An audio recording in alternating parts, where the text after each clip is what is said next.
start my messages off with something a little bit lighthearted.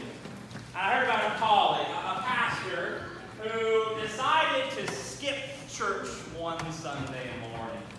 He called into his congregation and told them he was sick and went to a neighboring town where nobody would know him to play 18 rounds of golf. A scoundrel, right? Well, he's getting ready to tee off on the very first hole, takes a big swing and knocks it, and right as he hits it, this big gust of wind picks up, takes his ball, carries it up an extra 100 yards for a 420-foot hole in one. First hole. An angel looks at God and says, God, now why would you do that? God smirked, smiled, and said, who's he going to tell? Grace and peace to you from God the Father, from our Lord, and from our Savior, Jesus, who is the Christ. Amen. This morning I want to talk to you about this word that we all know, but I want to explore it a little bit more. The word is integrity. And there's this great quote that comes with integrity. We're not exactly sure where it originates from, but we think it kind of comes back to C.S. Lewis. And C.S. Lewis should ring a bell. He was the writer of the Chronicles of Narnia, but he was also this amazing Christian man who wrote some really in-depth and really spiritual Christian books and Christian sayings. And he had this saying about integrity that went something like this. Integrity is what you do when no one is looking. Integrity is doing the right thing when you're all by yourself. Would you consider yourself to be a man or a woman of integrity? When I say that, doing the right thing at the right time, do you have someone that just automatically comes into your mind? They have no doubt that when they go home, maybe by themselves, that they're doing what they're supposed to be doing, that they're not two-faced, that they're not hypocrites, that they walk the walk, they talk the talk, here in church, at home, no matter where they may be.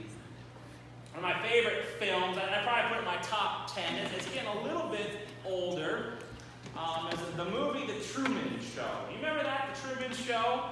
1998, 20 years already, which is hard to believe, had Jim Carrey in it, and it had a role that was kind of atypical for him. He's normally a goofball, but this Truman Show, he's a little bit more serious in it. And the whole premise is that he was born and raised in this bubble, but he doesn't know about it. And the entire world is watching everything that Truman does on TV. It's 24/7. Truman is being watched, and they turn it in the middle of the night, and sure enough, there's Truman sleeping. Turn it on in the morning, and sure enough, he's brushing his teeth. Turn it on in the middle of the day, he's going to work with a smile on his face. And the movie goes on, he eventually realizes that he's being watched 24/7, and he rebels against this, and he breaks outside of this little world. Integrity. Do you do the right thing even when nobody's watching? When you're on your computer, all by yourself, what are you doing? When you're on a business trip, all by yourself, outside of the state, what are you doing? When you're home alone and your family is gone, what are you doing? As a pastor, it's kind of a weird feeling, because as a pastor, starting here at this church, I've been here for just a little bit over a year, and as a pastor, it's almost like when I go out to the community, people are beginning to recognize me a little bit more than they have, and I think every month I get to be recognized a little bit more and more. But being a pastor is an odd thing. When I get on an airplane, I'm sitting next to the person next to me, and it's not my wife, and someone asks me, what do you do? And I say I'm a pastor. That conversation goes completely different than if I don't say that I'm a pastor, right?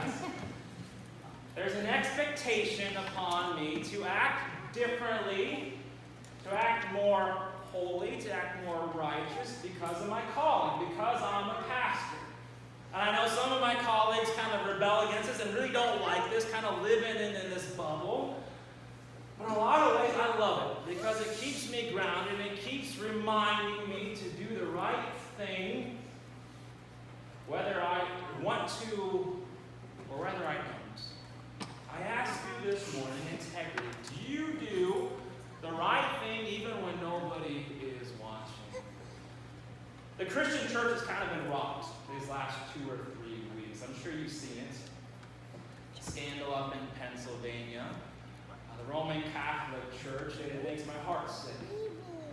And it makes me wonder how in the world can these people that are supposed to be leading us do these horrible things. 300 priests, 1,000 victims.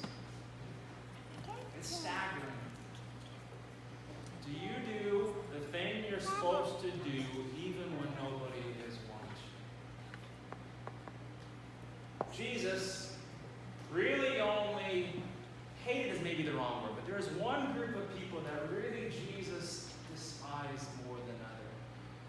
It was hypocrites. And it was really the religious leaders who presented this front, who presented that they were holy, but then in their own lives would do the exact opposite. This morning, I call you, I beg you, that how you act here in church, act outside of these doors. That what you present here, to me as a pastor, I know you act differently to me as your pastor than you probably do your colleagues, and in some ways that's good. But do what you say you want to do. Be who you present yourself to be here before God and in this church. Integrity. Do the right thing even when nobody's watching, because this world needs that. This world needs Christians who say the right things, but more than that, do the right things. Today when you go home and you're all alone, remind yourself of that. You are a person of integrity. You have the cross upon your forehead. You are called, you are expected to live a life that is holy, that is righteous. A life that if someone was watching you, you wouldn't ever be ashamed of. Because you walk the walk, you talk the talk. You are a Christian, and it's not perfect, but world, here I am. Judge me as you will, but I am who I say I am, and I walk what I say I'm going to walk. Here I am. Judge me. I love the Lord. I follow the Lord. I hope you do too. Amen.